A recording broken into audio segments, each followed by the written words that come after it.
بسم اللہ الرحمن الرحیم۔ السلام علیکم۔ مڈل کلاس کی شادی پہنچ سے باہر ہے۔ سونا 2.25 لاکھ تولہ ہونے کی وجہ سے عام عوام کی پہنچ سے دور ہوتا جا رہا ہے۔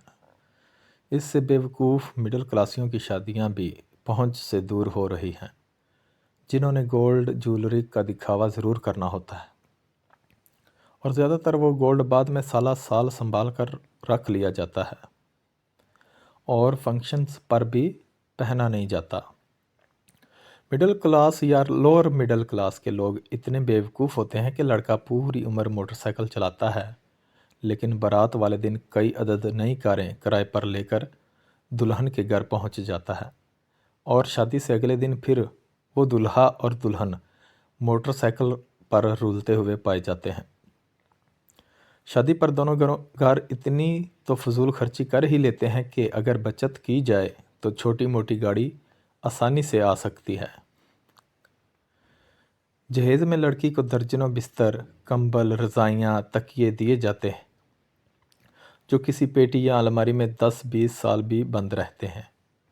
اس سے بھی گھٹیا کام یہ ہے کہ لڑکی کے لیے دونوں طرف سے کئی عدد سوٹ اور جوتے صرف اس لیے خریدے جاتے ہیں کہ آنے والے مہمانوں کو دکھائے جائیں، جو بعد میں آؤٹ آف فیشن ہو جاتے ہیں۔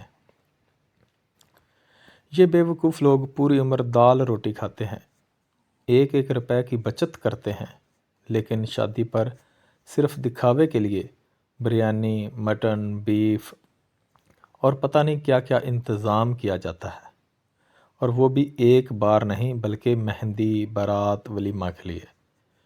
لڑکے کی شادی پر 10-15 لاکھ لگا دیں گے، لیکن سادگی سے شادی کر کے باقی پیسے اس لڑکے کو نہیں دیں گے کہ وہ اپنا کوئی کام کاج کر لے۔ دلہن کا ایک فنکشن کا میک اپ 25-30 ہزار سے شروع ہو کر کئی لاکھوں تک جاتا ہے، جو کہ 5-7 گھنٹے کے لیے ایک جعلی تصویر پیش کرتا ہے۔ اس سارے معاملات میں لڑکے لڑکی والے دونوں برابر کے حصہ دار ہوتے ہیں، اور عام طور پر سب سے بڑا کردار لڑکے اور لڑکی کی ماں کا ہوتا ہے، جنہوں نے اپنی ناک اونچی رکھنا ہوتی ہے۔ اللہ حافظ۔